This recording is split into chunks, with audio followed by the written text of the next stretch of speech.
Breaking news చూస్తున్నాం. Kaleshwaram commission గడువును ప్రభుత్వం మరో 2 నెలలు పొడిగించింది. గతంలో ఇచ్చిన గడువు ఇవాళ్టితో ముగియనుంది. కానీ సమగ్ర విచారణకు మరింత సమయం అవసరం కావడంతో అక్టోబర్ 31 వరకు గడువు పొడిగిస్తూ ఉత్తర్వులు జారీ చేసింది.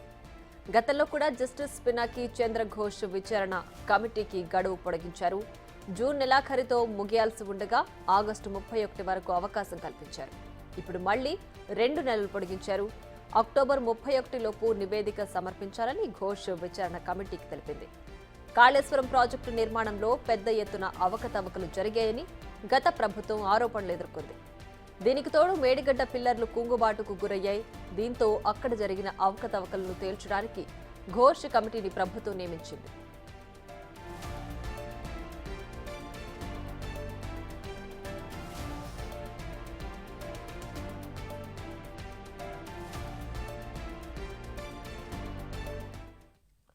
మరింత సమాచారం మా deputy bureau chief Sadiq live లో అందించడానికి సిద్ధంగా ఉన్నారు. సాదిక్, చెప్పండి, పీసీ ఘోష్ కమిటీకి గడువు ఇంకొక 2 నెలలు పొడిగించినట్లుగా తెలుస్తోంది. దీనికి సంబంధించి పూర్తి డీటెయిల్స్ ఏంటి?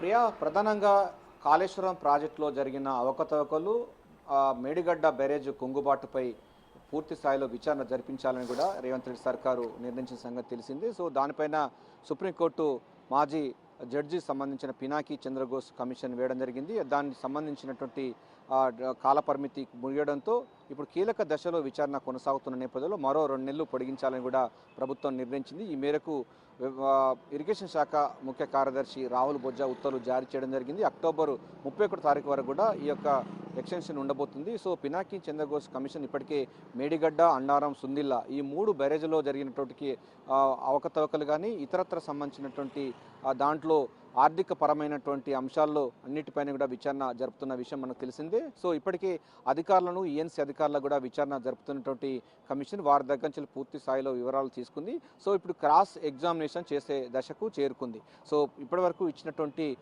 అధికారులు ఇచ్చినటువంటి నివేదికల ఆధారంగా మళ్ళీ అధికారులకు క్రాస్ ఎగ్జామినేషన్ చేస్తూ ఉన్నారు కనుక ఈ టైంలో చాలా కీలకమైన టైంలో ఇది ఇంకా ఎక్స్టెండ్ చేయాలని కూడా ప్రభుత్వం నిర్ణయించింది. ప్రస్తుతం అయితే అధికారుల దగ్గర నుంచి వెళ్ళి అదేవిధంగా దాని ఏజెన్సీస్ అంటే ప్రాజెక్టు కట్టినటువంటి ఏజెన్సీలో దానికి సంబంధించిన రిలేటెడ్ ఉన్నటువంటి అన్ని డిపార్ట్మెంట్ హెచ్ఓడీలతో పాటుగా దాదాపు 16 డిపార్ట్మెంట్ కూడా దీనికి సంబంధించిన అంటే కాళేశ్వరం ప్రాజెక్టు యొక్క దానికి ముడిపడి ఉన్నటువంటి అధికారులందరినీ కూడా వివరాలు తీసుకోవడం జరిగింది. వారి దగ్గర నుంచి అఫిడవిట్ల రూపంలో తీసుకుంది. వాళ్ళందరినీ కూడా ఎగ్జామినేషన్ చేస్తుంది. సో క్రాస్ ఎగ్జామినేషన్ చేస్తుంది. వారు ఇచ్చిన రిపోర్టు అదేవిధంగా విచారణ జరుపుతున్న క్రమంలో అధికారులందరూ కూడా క్రాస్ ఎగ్జామినేషన్ ఎదుర్కొంటున్నారు. సో కీలక దశకు ఇప్పుడు పినాకి చంద్రఘోష్ కమిషన్ చేరుకుంది. సో మరికొద్ది రోజుల్లోనే గత ప్రభుత్వం సంబంధించినటువంటి ఇరిగేషన్ శాఖ మంత్రిగా ఉన్నటువంటి హరీష్ రావు, కేసీఆర్ కూడా ఈ విచారణకు హాజరయ్యే అవకాశం ఉంటుందని కూడా మనకు సమాచారం అందుతుంది. సో వారిని కూడా విచారించాల్సిన అవసరం ఉన్న నేపథ్యంలో అంటే అధికారుల దగ్గర నుంచి వెళ్ళి క్రాస్ ఎగ్జామినేషన్ సంబంధించి పూర్తి స్థాయిలో వివరణ తీసుకున్న తర్వాత దానికి సంబంధించిన మాజీగా ఉన్నటువంటి ఇరిగేషన్ శాఖ మంత్రి హరీష్ రావు కానీ ఆ తర్వాత లాస్ట్ టర్మ్లో ఉన్నటువంటి ముఖ్యమంత్రి కేసీఆర్ అంటే మాజీ ముఖ్యమంత్రి కేసీఆర్ దగ్గర ఇరిగేషన్ డిపార్ట్మెంట్ ఉన్న నేపథ్యంలో వారిని కూడా విచారణకు హాజరు కావాల్సి ఉన్న అవసరం ఉందని కూడా పినాకి చంద్రఘోష్ కమిషన్ అభిప్రాయపడుతున్నట్టుగా వార్తలు వస్తున్నాయి. సో వారికి కూడా సమన్లు జారీ చేసి వారు కూడా విచారణకు హాజరయ్యే అవకాశం ఉన్న నేపథ్యంలో చాలా కీలకమైనటువంటి దశ ఇది చేరుకోబోతుంది. అందుకోసం భాగంగా ఇంకా విచారణ వేగవంతం చేసేందుకు గాను మరో 2 నెలలు కూడా పొడిగిస్తూ ఉత్తర్వులు జారీ చేశారు.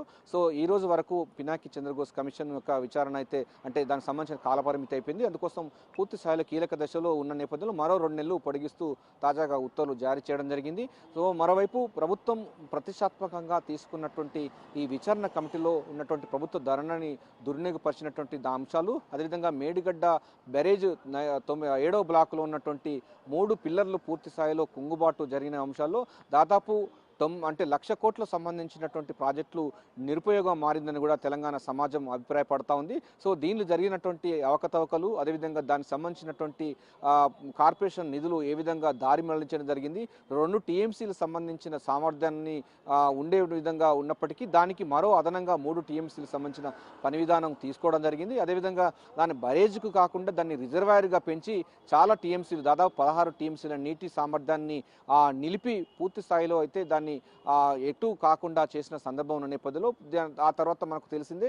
సో అక్టోబరు 21 తారీఖు రోజు 2023 తారీఖు రోజు అది పిల్లలు కుంగుబాటు సంగతి మనకు తెలిసిందే. సో దీనిపైన జరిగినటువంటి అవకతవకలు, నిర్మాణపరమైన లోపాలు, ఏజెన్సీ లోపాలు, గత ప్రభుత్వం యొక్క అలసత్వం, ఆ తర్వాత O&M అంటే ఆపరేషన్ అండ్ మెయింటెనెన్స్ సరిగా లేకపోవడం, ఇవన్నిటి కూడా పూర్తి స్థాయిలో టెక్నికల్ ఆస్పెక్ట్స్తో విచారణ జరుపుతూ ఉంది. అధికారుల దగ్గర నుంచి ఫీడ్బ్యాక్ తీసుకుంది, అఫిడవిట్ల రూపంలో ఫీడ్బ్యాక్ తీసుకుంది. అంతేవిధంగా ప్రజాభిప్రాయ సేకరణ సంబంధించిన ఫీడ్బ్యాక్ తీసుకున్నటువంటి పినాకి చంద్రబోస్ కమిషన్ చాలా కీలక దశలో క్రాస్ ఎగ్జామినేషన్ చేసుకునే దశకు ఇప్పుడు ప్రస్తుతం చేరుకున్న నేపథ్యంలో ఇక ఫర్దర్ యాక్షన్ కూడా ఉండబోతుంది.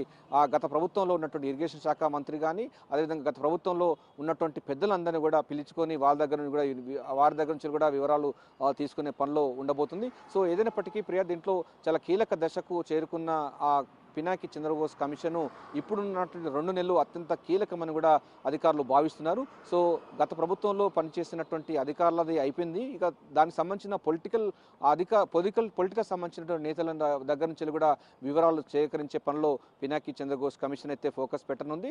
దీనికి సంబంధించినటువంటి అటు మాజీ ఇరిగేషన్ శాఖ మంత్రి హరీష్ రావు, మాజీ సీఎంగా ఉన్నట్టు కేసీఆర్ను కూడా ఈ విచారణకు హాజరు కావాలని సమన్లు పంపే అవకాశం అయితే కనబడుతుంది. సో విచారణ కమిషన్ మాత్రం చాలా కీలక దశకు చేరుకుంది. అందులో భాగంగానే ఈ 2 నెలలు ఎక్స్టెన్షన్ చేయడం జరిగింది. ప్రియా.